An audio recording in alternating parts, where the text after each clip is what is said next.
Estamos na fase de grupos da Libertadores da América. Depois de 36 anos, o Bahia volta a vencer na Libertadores dentro de casa, vence a equipe do Boston River e se classifica para a fase de grupos depois de 36 anos, como eu falei anteriormente. Um momento histórico, um dia histórico para a gente torcedor celebrar, comentar, desfrutar e falar a semana toda. Domingo já tem Bavi e no vídeo de hoje, obviamente, a gente vai falar sobre o jogo da classificação do Bahia. 1-0, placar magro, mas que foi o suficiente para a gente conseguir fazer história. E vamos também falar sobre o mercado da bola no final do vídeo. Quero trazer para vocês uma definição, uma apuração minha em relação à situação que estava acontecendo envolvendo o goleiro Matheus Mendes, que é do Atlético Mineiro, mas que está emprestado à equipe do América. Já conto muito com o teu like no início desse vídeo para que você possa ajudar o canal e também o nome do Esporte Clube Bahia. E claro, você torcedor, se inscrever para poder ajudar a nossa comunidade a chegar a 20 mil inscritos. Quando isso acontecer, vou sortear novamente algo para vocês aqui no canal. Fica ligado que eu já vou revelar em breve aqui. Meu nome é José Victor, para quem ainda não me conhece, sou produtor de conteúdo do Meu Bahia e também estudante de jornalismo. E vamos começar logo esse vídeo para a gente não perder tempo, falando obviamente da partida. Bahia 1-0 para cima do Boston River, gol do Jean Lucas, placar magro, mas como eu falei, o suficiente para a classificação. Isso era o mais importante no dia de hoje. Você provavelmente vai estar vendo esse vídeo amanhã, porque é quando ele vai ser publicado.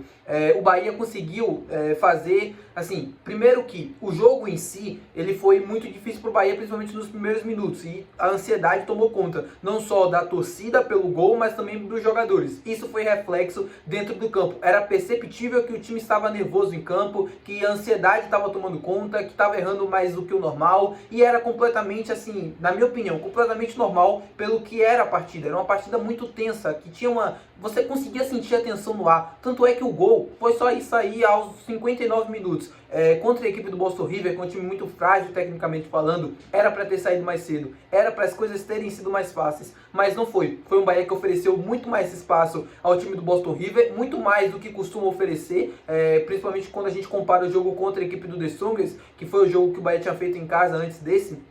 O Bahia conseguiu controlar muito mais o jogo, conseguiu impedir muito mais os ataques do time adversário, conseguiu sofrer bem menos do que foi na partida de hoje. Sofreu demais, assim, sofria com contra-ataques, o time tinha posse de bola, construía, chegava com perigo à frente, mas não conseguia evitar tantos contra-ataques assim nos primeiros minutos. Isso foi minando, foi minando, foi minando. Foi o primeiro tempo tentando criar oportunidades, conseguiu inclusive ter oportunidades para fazer o primeiro gol, mas demorou a acontecer e isso foi tomando conta, né, dos jogadores, dando nervosismo. Mas no segundo tempo, o Jean Lucas abre o placar, inaugura 1-0 e aí a gente consegue ter um pouquinho mais de tranquilidade para jogar. Aí eu acho que um dos melhores momentos do Bahia na partida é depois do gol, porque passa a ter mais tranquilidade, a torcida também passa a fazer mais barulho, mais festa, dá um incentivo ainda maior e o time corresponde também, cria mais situações, poderia ter feito o segundo gol, já era para ter acontecido, não aconteceu, mas soube também lidar muito bem durante a partida, nos minutos finais, segurar o resultado e conseguir a classificação. O time do Boston River é um time que oferecia tanto perigo assim, é um time que não tem talento nenhum para atacar, e tanto que mesmo tendo oportunidades, mesmo chegando, era um time que não conseguia ter talento suficiente para conseguir fazer o gol, graças a Deus. E o Bahia consegue a classificação. É um resultado que foi construído com alguns erros, que poderia ser melhor, mas que, como eu falei no início do vídeo, o mais importante era a classificação. Quando a gente estiver jogando a fase de grupos da Libertadores da América, ninguém vai lembrar desse jogo, ninguém vai falar dessa partida de que poderia ter sido diferente, que poderia ter sido melhor, que a atuação não foi tão boa. O mais importante era o resultado, era o triunfo, era a classificação. E isso veio. Os erros, né, que aconteceram, as coisas a serem melhoradas, obviamente vão ser trabalhadas internamente, principalmente já do Clássico Bavi no domingo, que vai acontecer também na Arena Fonte Nova, mas o torcedor nesse momento é desfrutar porque não é à toa, não é fácil.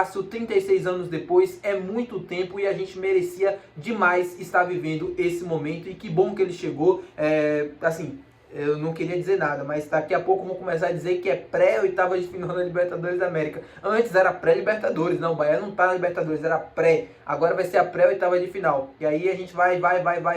Aí eu quero ver qual vai ser a desculpa. É melhor ir dormir, né? O secador já desligou, já queimou. É hora de dormir e ver na televisão o Bahia na Libertadores da América. E falaram tanto de pré, que foram eliminados na pré-Copa do Brasil. Ah, me desculpa, não tinha como não soltar isso daqui não, pô.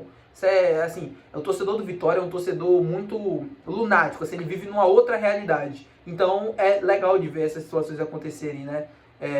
Enfim, domingo tem Clássico Bavi, a Arena Fonte Nova lotada. Vamos junto para mais um triunfo, para a gente conseguir no primeiro jogo da final uma vantagem para o jogo da volta no Barradão e a gente conseguir esse título baiano de 2025 pra gente ir bem na temporada. Falando agora sobre o mercado da bola, sobre o mercado de transferências, queria comentar com vocês uma situação e uma definição também, envolvendo a situação do goleiro Matheus Mendes, que, como eu falei no início do vídeo, pertence ao Atlético Mineiro, mas está emprestado ao América Mineiro.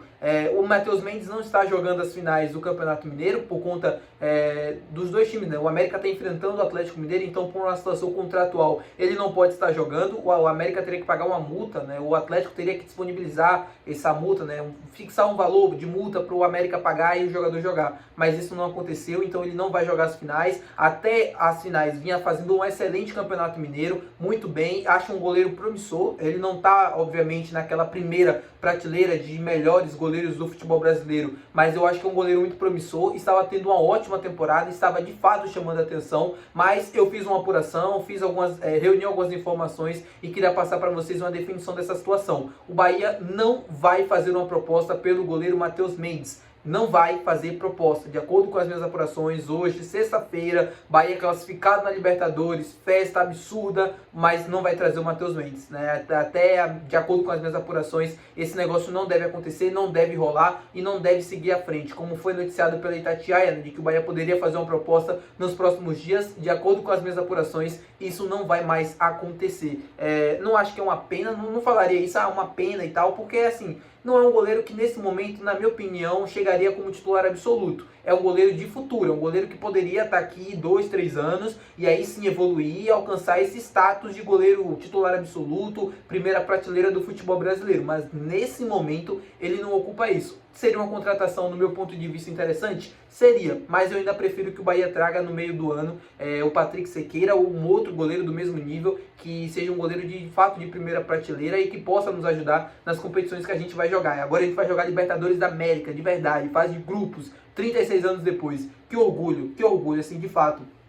Orgulho do time, orgulho da torcida, pela festa que foi feita na arquibancada, por não ter desistido em nenhum momento, orgulho dos jogadores pela entrega, pela raça. Isso é vestir a camisa do Bahia, orgulho e felicidade pela torcida, porque não é fácil, 36 anos depois. E assim, desse percurso de 36 anos foi muito sofrimento, rebaixamento, Série C, dívidas, momentos em que todo mundo achava que o clube poderia acabar e o Bahia conseguiu dar a volta por cima, foi caminhando, passos lentos, mas conseguiu de volta a chegar, né, nesse lugar que a gente pertence, que é entre os grandes, que é entre os principais clubes da América do Sul, principais clubes do futebol brasileiro, e que isso possa ser apenas o começo de uma linda história. A gente não sabe o que vai acontecer na Libertadores, a gente não sabe como vai ser o grupo, se vai ser um grupo acessível, se vai ser um grupo super difícil, mas o Bahia tem que continuar sonhando, tem que continuar lutando, e esse tipo de entrega dentro do campo, porque foi assim que o Botafogo, por exemplo, chegou ao título da temporada passada. Tudo bem que era uma outra realidade, era um time que estava jogando um futebol muito mais atrativo e que as coisas estavam dando certo, mas por que a gente não pode sonhar, por que a gente não pode acreditar? O Bahia está na fase de grupos da Libertadores, agora a gente está, assim, vamos ter uma mini competição, né, um mini mata-mata para a gente conseguir chegar às oitavas, vamos jogar 6 jogos, 3 dentro de casa na Fonte Nova e tentar fazer o resultado em quase todas as partidas e somar os pontos fora, e aí continuar sonhando, oitavas, quartas, semifinal. Por que não? Por que não pode acreditar? Por que não é possível? Meu amigo, a gente tem que desfrutar, o torcedor do Bahia tem que desfrutar desse momento. Muito feliz pela sintonia, muito feliz pela energia, pelas mensagens, por como o torcedor está encarando essa Libertadores. Cada jogo é uma decisão, cada jogo é uma final, e será assim até a gente conseguir atingir os nossos sonhos, os nossos objetivos dentro da competição. Tá bom, meu povo? Muito obrigado por ter assistido esse vídeo. Se você gostou, não se esqueça de deixar o teu gostei, que é muito importante. Até o próximo vídeo aqui do canal. Valeu, tchau!